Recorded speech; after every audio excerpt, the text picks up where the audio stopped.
Olá, estamos aqui com mais um Direito Simples Assim. E é sempre bom estar aqui com vocês.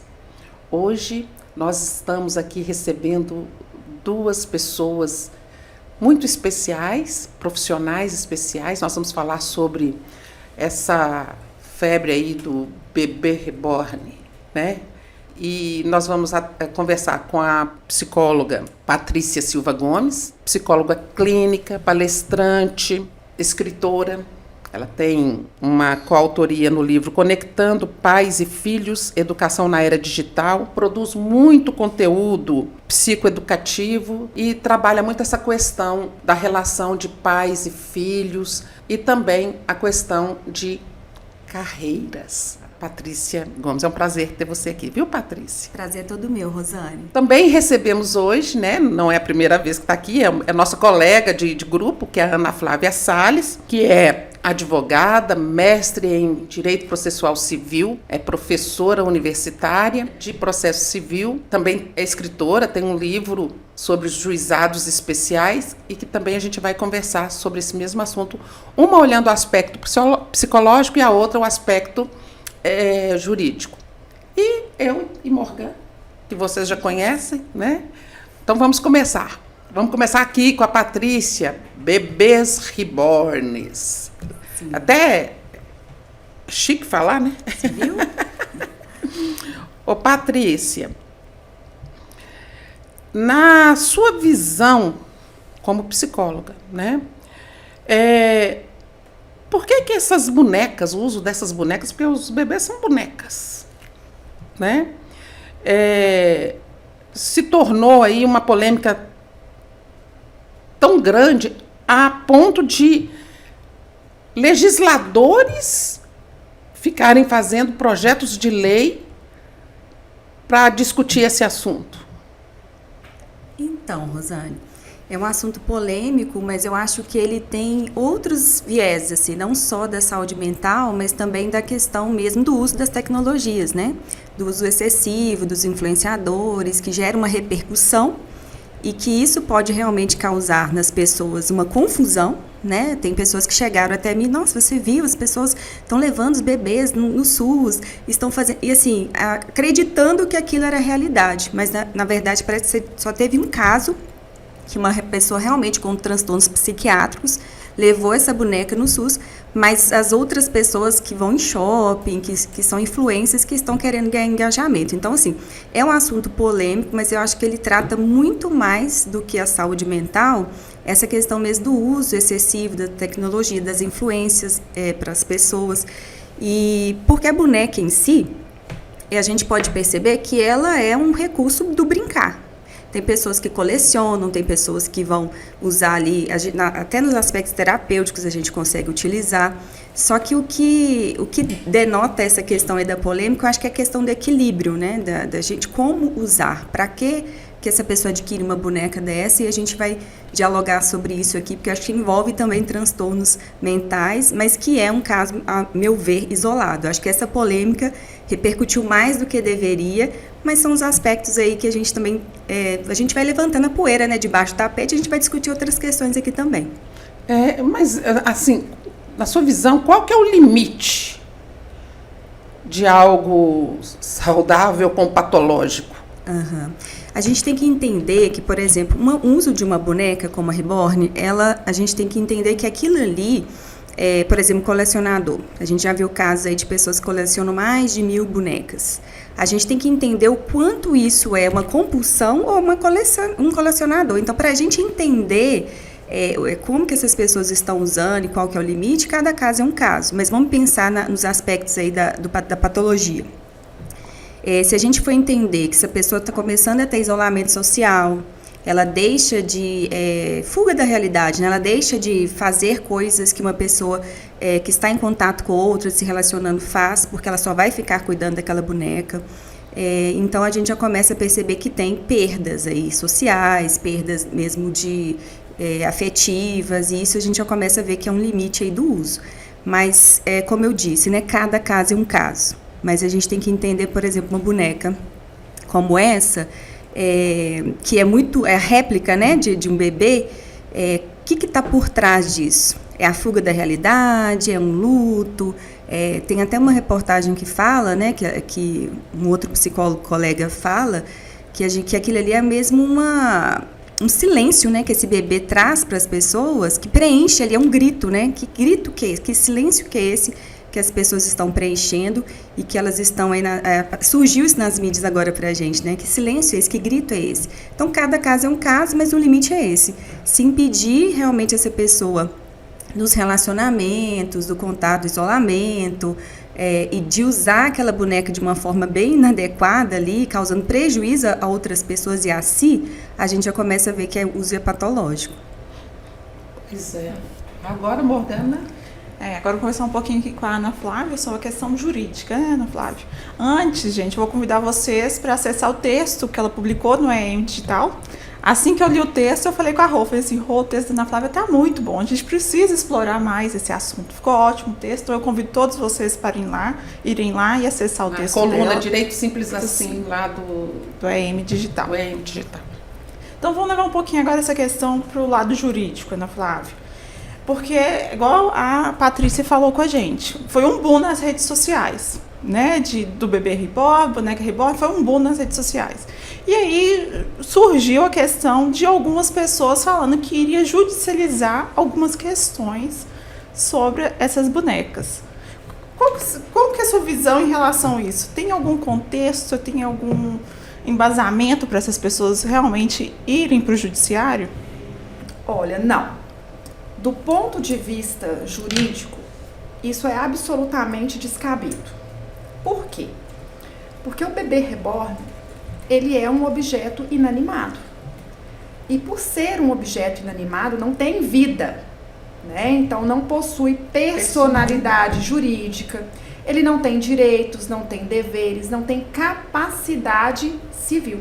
É aquilo que a gente estuda no comecinho do curso de Direito. Pois é, não é pessoa natural. Isso. Né? São as primeiras aulas do nosso curso. Então, eles não vão ser sujeitos de guarda, pensão alimentícia, direito de convivência.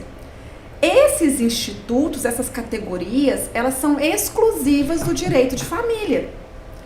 Então, o direito de família pressupõe o quê? Relações entre pessoas naturais. Então, penso eu que qualquer tentativa de trazer um boneco para se discutir esses elementos no direito de família ou no direito nesse aspecto, traz uma distorção total do sistema. Entendi. Ana Flávia, mas eu vi uma reportagem, porque essa questão da boneca a gente só estava vendo assim nas redes sociais, Isso. Né? Então eu vi uma reportagem que falava o seguinte, que um homem iria entrar na justiça, requerendo ali a guarda e a questão de alimentos dessa boneca. Por quê? Depois a reportagem estava pesquisando a fundo, descobriram o seguinte, a mãe dessa suposta boneca aí, desse bebê, ela pegava roupas de lojas infantis e vestia essa boneca e tirava fotos e postava, e essa boneca já tinha milhares de seguidores. Nesse caso, esse pai que estava divorciando, esse marido, né? Porque fica até difícil falar aqui. Ele poderia pedir alguma coisa? Olha, do ponto de vista técnico e jurídico, e com muita boa vontade, a gente poderia discutir questões referentes à posse e propriedade de um bem. Patrimônio, né? Isso, porque o bebê reborn é um bem, um objeto que foi adquirido. Então, o que se poderia discutir aí, a exemplo de uma separação, de uma dissolução, de união estável entre companheiros e tudo mais, é falar que a pessoa elas estariam ali, melhor dizendo, disputando um bem, né? Que pode até ter afetividade por esse bem, como você discute um carro, como você discute uma joia, uma obra de arte, enfim. Mas você tem que deixar isso muito claro. Não existe vínculo afetivo reconhecido no ordenamento jurídico entre uma pessoa e um objeto. Ali nós podemos discutir a propriedade ou a posse de um bem, tá? né? E essa monetização que essa boneca, né, tá gerando, também essa monetização poderia ser discutida. Poderia ser discutido. Então seria bem algo em torno da boneca em si, e sim Os frutos, na partilha de patrimônio do casal. Frutos, né? E rendimentos ali, aquela monetização que estaria sendo ali obtida com aquela boneca. É igual o seu exemplo, um apartamento, vamos supor. Sim. Aquele apartamento pode gerar um aluguel? Sim. É a mesma coisa, é uma monetização. É uma monetização. Ô Patrícia, indo nessa linha aí, a gente sabe que influenciador, ele quer like. Quer lacrar. Quer lacrar, né? E é uma exposição que acaba sendo exagerada, né? Como é que você vê aí essa questão da saúde mental, essa influência na saúde mental, tanto do influenciador quanto dos seguidores dele? Sim, antes de falar disso, eu queria só pegar um gancho que a Ana Flávia comentou sobre essa questão mesmo dessa partilha, né, do boneco em si. Olha como que as mídias, né, como que as pessoas distorcem, né, como que isso chega para a população, e a gente vai falar dos influenciadores, que também tem um papel fundamental nisso. Se a gente pega uma manchete, uma pessoa quer uma pensão da boneca, a gente lê aquilo de uma manchete e já acha que realmente é o fato daquela pessoa caracterizar aquela boneca como um ser humano. E a gente já fica olhando assim, será que isso é um aspecto patológico? Será que essa pessoa realmente é adoecida ou não? E ali a gente está falando de uma pessoa que usa essa boneca para ganhar like, para ter realmente um comércio ali dela, influenciar através da boneca. Então a gente tem que entender que esse assunto, gente, eu acho que é até uma prévia, né, do que já está acontecendo, né?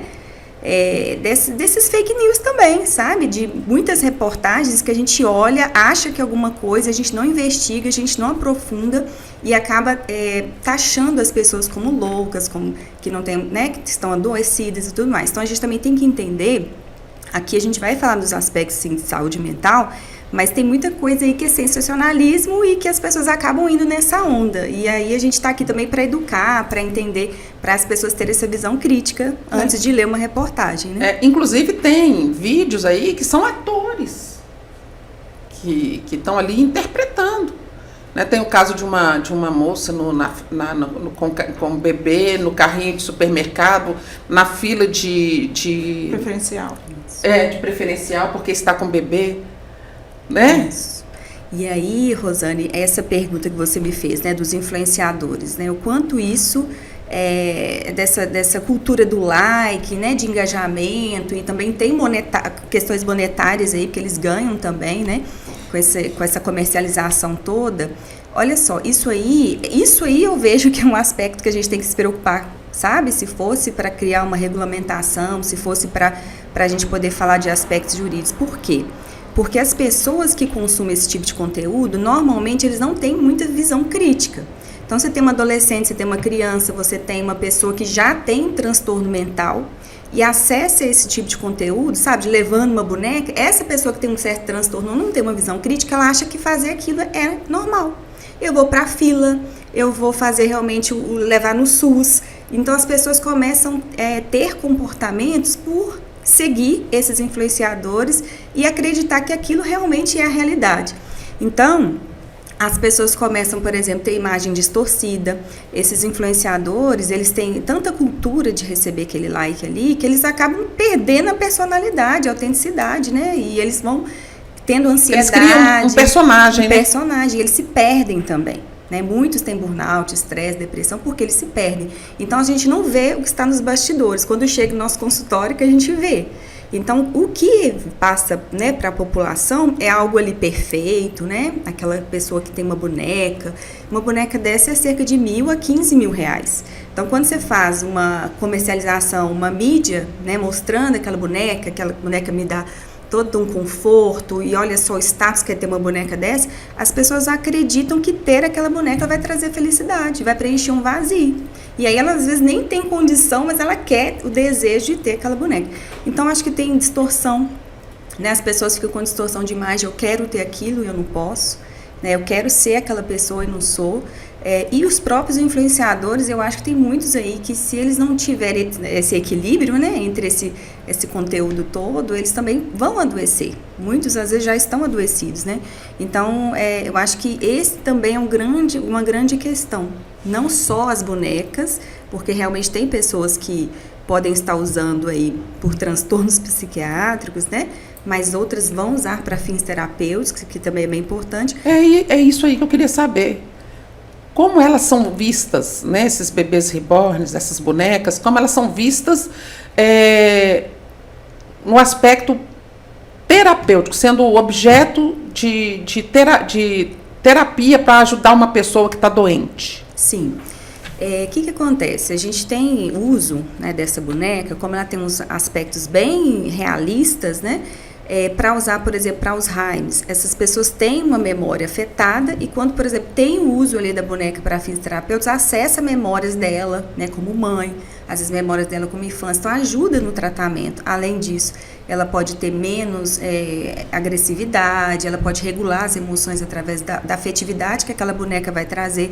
Então, no Alzheimer é um caso assim já estudado, já praticado, né, por nós psicólogos. E tem também pacientes, por exemplo, que têm luto, né, perdas gestacionais, pessoas que são tentantes, não conseguem ter, né, a gestação e fazem uso ali transitório, né, como se fosse algo que ela vai, por um momento, usar aquela boneca, mas a gente, na terapia, vai ter que fazer aquela dessensibilização para ela usar questões reais, não só um objeto simbólico que a gente está usando com ela ali. Tem o MDR, que é a técnica da psicologia que eu trabalho, que é reprocessamento do cérebro através de estímulo lateral. E a gente usa, às vezes, elementos, objetos. A gente tem caixas de areia, por exemplo, que a gente representa ali a família, animais, o cotidiano. Então, eu posso usar também uma boneca dessa, caso aquele paciente tenha uma questão de um luto, de ser tentante, para eu reprocessar uma memória traumática ou adversa. Por exemplo, se a pessoa teve um parto, né, difícil, teve perda gestacional, né, um parto traumático. Então, assim, a gente pode usar a boneca para um tipo de reprocessamento desse trauma. A gente pode usar do luto patológico, quando a pessoa realmente não consegue se desprender ali da questão da pessoa que faleceu, de ser um bebê. Então, assim, são várias formas de uso, né? Então, a boneca em si também tem a ver com brincar, né? Com a representação que nós, adultos, podemos acessar também. Igual homens, né? Adultos gostam de brincar de carrinho. Isso. Videogame. Videogame. Por que não? As mulheres ou homens também brincar com uma boneca, né? E exercer essa questão mesmo do lúdico mesmo, né? De acessar uma criança que está dentro da gente. Por que não? Então, assim, a gente também tem que entender que esse limite aí é o equilíbrio, né? E a intenção. Qual que é a intenção dessa pessoa com essa boneca? É influenciar pessoas para comprar? É a intenção realmente furar uma fila? É questão ética, né, de valores? A intenção dela realmente é uma perda que ela teve, então ela está reparando aquela perda e a gente considera aquilo como transitório, depois ela realmente elaborando essa perda, ela não vai usar essa boneca mais. Então, assim, depende muito da intenção, né, das pessoas. Mas o que eu ainda toco nesse assunto são esses influenciadores que não têm ainda esse senso crítico do quanto eles interferem na vida das outras pessoas. Então, assim, quando nós aqui estamos gerando esse conteúdo, né? Então, qual que é a nossa intenção? Educar a população no assunto. Informar, esclarecer. Então, quando eu estou numa mídia, seja para vender, seja para, né, para passar algum conteúdo ali, para monetizar, eu tenho que entender que quem está do outro lado pode ser uma pessoa que não tem visão crítica, uma pessoa que está sofrendo, uma pessoa que às vezes já tem um transtorno psiquiátrico e aquilo vai influenciar. Então, qual que é a responsabilidade? Se essas pessoas que são influenciadoras não têm visão crítica, aí cabe, eu acho, que uma regulamentação também, para defender crianças, adolescentes, sabe? E pessoas que têm essa visão crítica distorcida por questões psiquiátricas. Flávia, a gente estava falando da questão lá de guarda, de pensão, né? Esse tipo de judicialização pode ser considerado temerário ou até mesmo abusiva? Eu entendo que sim. Conquanto na Constituição a gente tenha que o acesso ao judiciário ele é irrestrito, né? Nem tudo pode ser judicializado. No direito, propor uma ação de guarda para um reborn seria um pedido juridicamente impossível ou uma falta de interesse processual, né? No direito a gente conseguiria resolver dessa forma. Nem análise de mérito chegaria, né? Então, penso eu que sim, são lides temerárias. O que é uma lide temerária, né? É propor uma ação sem fundamento. É a mesma coisa de você propor uma ação e questionar um lote na lua. Não é isso que a gente estudou na faculdade? Os professores sempre dão esses exemplos para poder falar da falta de interesse processual, do pedido juridicamente impossível, né?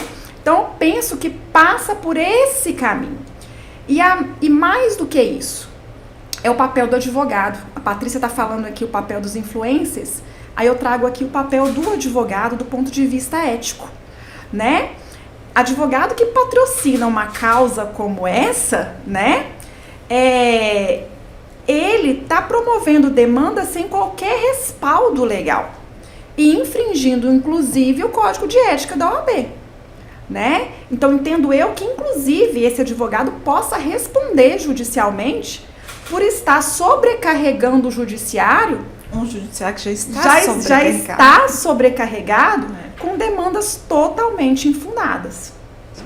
Gente, a coisa é séria. Vocês aceitam café, meninas?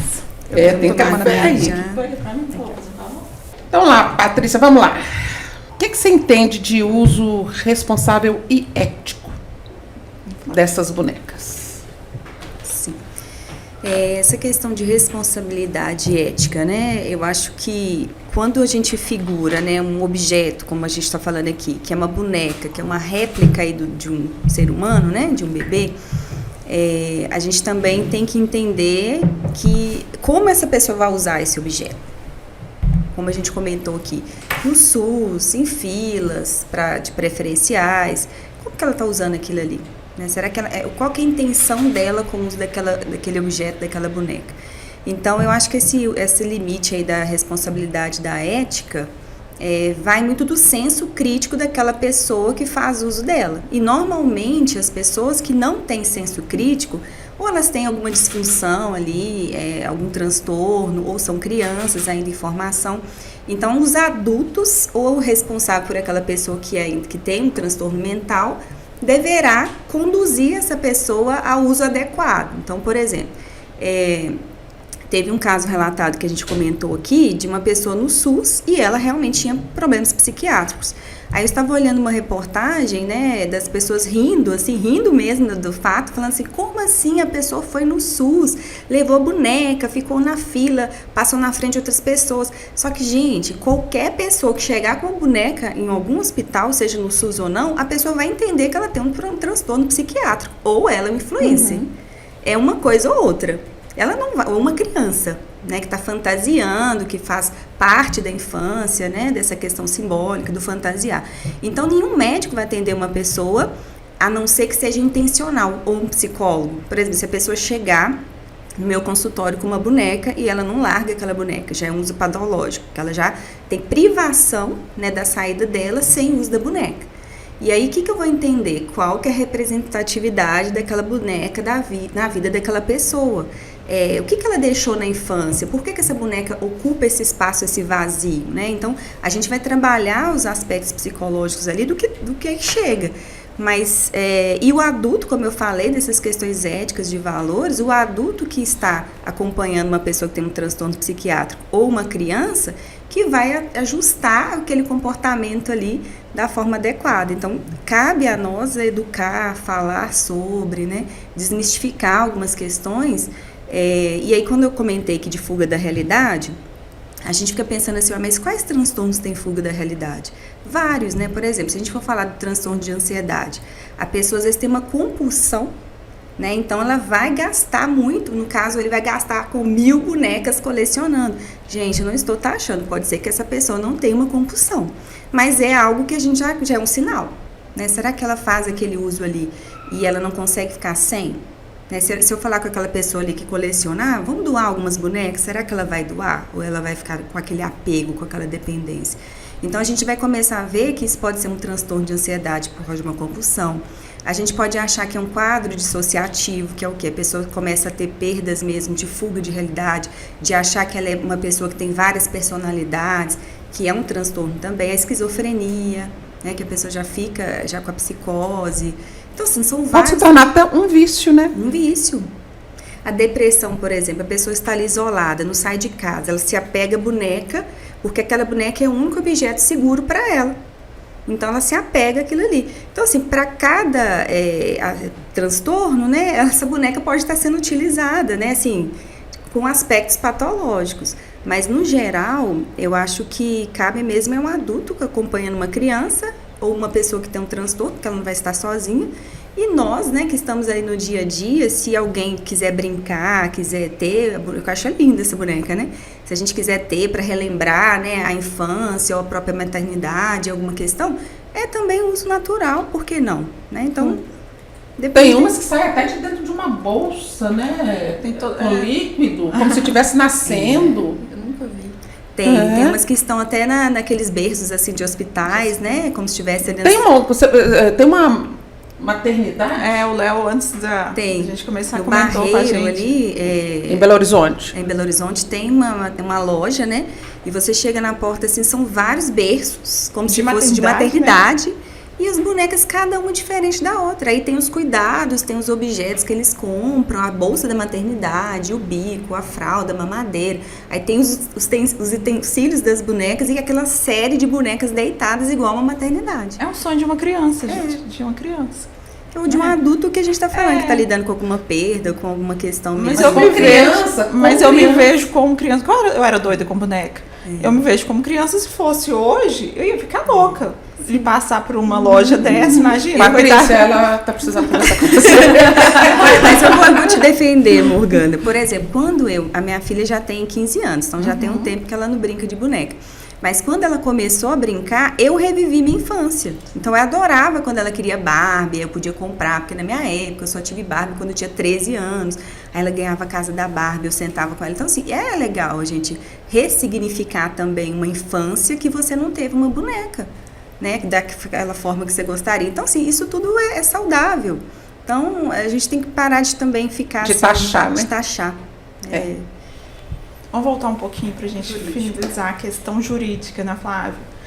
E quais seriam os riscos, Ana Flávia, se o judiciário começar a acolher esse tipo de demanda? Risco. Ele é institucional. Porque nós vamos começar a abrir precedentes perigosos para a discussão sobre esse tema.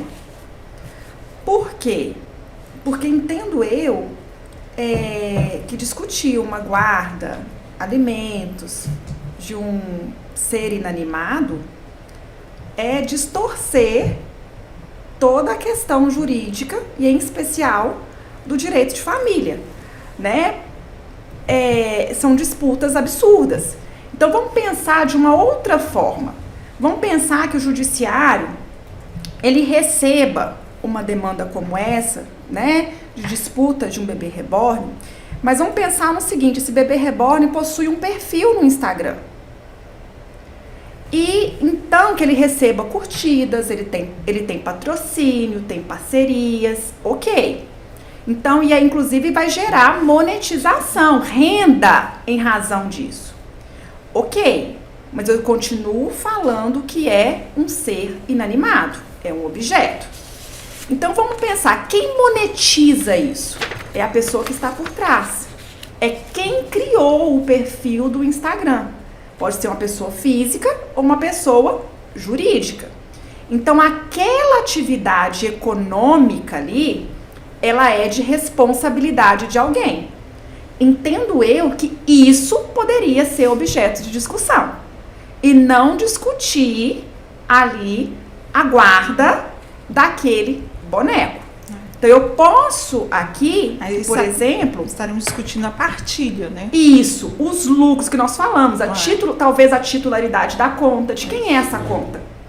Os lucros obtidos pela boneca. Então, isso eu posso discutir. Agora, discutir guarda, alimentos, adoção, é inverter toda a lógica jurídica. Aí, para mim, é repensar o direito, nós estaríamos numa insanidade. E aí coletiva, e aí o direito pede aí lucidez, né? Racionalidade. É o que você fala no seu texto, né? E já está assim, eu acho que já está se gastando tanto tempo com essas discussões, né, Morgana? Igual no legislativo, deputados que têm tanta coisa para olhar, tá ali gastando tempo, são acho que 26, se eu não me engano, projetos de lei para tratar desse assunto. É muita coisa, gente. Sim. Né? Então, assim, acho que a gente tem que tomar muito cuidado. Por exemplo, nós mesmas poderíamos estar aqui discutindo outras coisas. Mas como isso é um problema, hoje, nós estamos aqui, né, tratando desse assunto de uma forma a auxiliar os outros. Mas poderíamos estar tratando outros assuntos também, né? Ana Flávia, a Patrícia até comentou que geralmente, né, que teve o caso que ela mencionou do SUS, a pessoa tinha uma esquizofrenia. Como que o judiciário recebe isso? Como que o judiciário deveria proceder? Porque geralmente é uma pessoa que realmente está lúcida ou está passando por algum tipo de transtorno, né? Como que o judiciário, na sua visão, deveria proceder nesses casos? O direito, nesse caso, como, né, completando até o que eu falei, ele tem que agir com lucidez e racionalidade. Se eu estou pensando num sofrimento emocional que é legítimo, né, ele deve ser acolhido pelas vias próprias, com apoio psicológico, psiquiátrico, se necessário. O papel do direito é proteger pessoas e não objetos inanimados. Então, nós temos que pensar nisso. Não é negar a existência de um sofrimento. O sofrimento ele existe. Mas canalizá-lo para um caminho que é adequado, pelas vias adequadas. O judiciário ele não pode ser confundido como um espaço de terapia, porque ele não é. Ou de validação emocional, ou para ali a pessoa angariar likes, para monetizar, para causar na internet, né? Justiça se faz com leis, com regras, com fatos e com racionalidade. Sim. E a gente vê que atrás disso tudo, além do influenciador que está ali querendo likes e tal, vai se criando um grande mercado. Sim. Aqueles que vão produzir as bonecas, aquelas roupinhas de bebê que vão ser usadas nas bonecas, os acessórios, todos os acessórios, enfim, é um mercado. E é intencional, parece que é até intencional. Sim. Criar uma polêmica para você produzir e vender mais algo sobre. E isso é uma técnica de marketing, né, que as pessoas usam, gerando polêmica, gera mais like. Então, se eu chegar ali e falar algo contra-intuitivo, eu sou psicóloga. Aí eu faço uma manchete, uma headline assim: não eduque seus filhos. Como assim uma psicóloga falando para não educar? Aí eu vou explicar no texto o que seria isso, que não é literalmente não educar. Então, isso gera engajamento. Então, assim, já é o excesso, né? O uso inadequado, por exemplo, das mídias para influenciar pessoas. Então, é muito mais do que a gente imagina, né? Que está por trás disso tudo. Às vezes até uma polêmica criada mesmo pelos influenciadores para vender mais. Então, aí, está aberto para vocês fazerem as considerações finais aí. Então, Rosana, eu queria primeiro agradecer e, assim, mencionar que, na minha visão, né, eu fui participante, né, coautora do livro Conectando Pais e Filhos, Educação na Era Digital. E hoje eu vejo que os pais, né, os cuidadores, eles têm um papel fundamental nessa questão mesmo de olhar mesmo que os filhos fazem nas mídias, né, seja criança, adolescente e tudo mais. Por quê? Porque a gente tem algo ali que não é regulamentado ainda, que são essas reportagens, essas manchetes, que as pessoas ficam influenciadas, elas vão ficar com questão, a gente fala de dismorfia, né? Nossa, eu vejo ali um corpo, eu quero aquele corpo, mas ele tá cheio de Photoshop. Ah, eu vejo uma viagem, eu quero aquilo, eu não tenho, eu fico com depressão. Então, assim, e aí tem os haters que provocam também suicídios em outras pessoas por estarem ali jogando conteúdos que são depreciando aquela pessoa por algum motivo. E a gente tem vários casos de situações difíceis. Então, eu vejo que os pais, sabe, não podem delargar e esquecer que realmente eles têm que cuidar, né, dos filhos, acompanhar qual que é o consumo, o que ele faz, e às vezes os pais observar os sintomas, né? Se o filho está indo mal na escola, se o filho está muito nervoso, batendo porta, se a criança já fica só isolada, o que é que está acontecendo? Ela volta a fazer xixi na cama, que a gente fala, né? Por que ela voltou? Ela já tinha tirado a fralda. Então, assim, a gente tem que começar a observar quais são os sintomas, se saiu ali da normalidade daquela fase, daquela infância ou adolescência, e procurar saber, sabe? Às vezes monitorar mesmo, dependendo da idade, tem que monitorar, olhar, porque eu acho que esse assunto aqui foi, certamente, assim, foi polêmico, mas foi bom para a gente levantar outras questões que também impactam na saúde mental, que é esse uso indiscriminado, essa questão de não regulamentação, das pessoas serem influenciadas e às vezes achar que aquilo ali é o normal. Então, eu queria agradecer a oportunidade de estar divulgando, né, esse conteúdo aqui, esclarecendo as pessoas, e agradeço a vocês duas. Nós é que agradecemos, né? E você, querida Ana? Bom, meninas, agradecer a oportunidade de estar aqui do lado da Patrícia também, aprendendo, entendendo um pouco, né, sobre psicologia. E é pensar, gente, que o direito é crítica, né?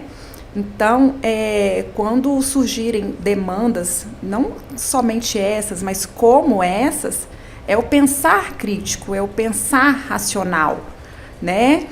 Lembrar que o judiciário não é palco para likes, é pensar que o judiciário é palco para o quê? Reconhecimento de direitos, efetividade de direitos. Ele está ali para cuidar das pessoas e não de seres inanimados. E mais do que isso, reforçando o que a Patrícia falou, os pais, nós temos um papel fundamental em tudo isso. A gente pode ver, a gente pode rir, a gente pode acolher quem precisa ser acolhido, mas cabe a gente também saber o que vai entrar dentro da nossa casa. O que entra na minha casa? O que meus filhos veem no celular? Compete a mim fazer isso. E compete a mim, enquanto ser crítico, né, permitir ou não. Então fica aí essa reflexão, sabe? Não é simplesmente likes, é o olhar crítico para tudo que está acontecendo. Porque tem outras insanidades por aí, talvez até pior do que essas, né? Fica aí a dica. Bacana demais. Obrigada, Ana. Quer falar alguma Não, coisa? é isso. Olha, gente, a gente tem que observar também os adultos que estão à nossa volta e ver o que está mudando, se eles também estão precisando desse olhar, desse cuidado, né? As questões de saúde mental estão aí para todos, né? Os problemas estão aí para todos nós, né? Mas nós estamos ficando por aqui. Não se esqueçam de seguir a gente lá no Instagram. No Direito Simples Assim. ADV. Né? No Facebook. Curtam, né? Aqui o Portal UAI, o Direito Simples Assim aqui no Portal UAI. Se inscrevam, compartilhem, né? Pra gente estar sempre aí trazendo mais material bacana para vocês. Até mais.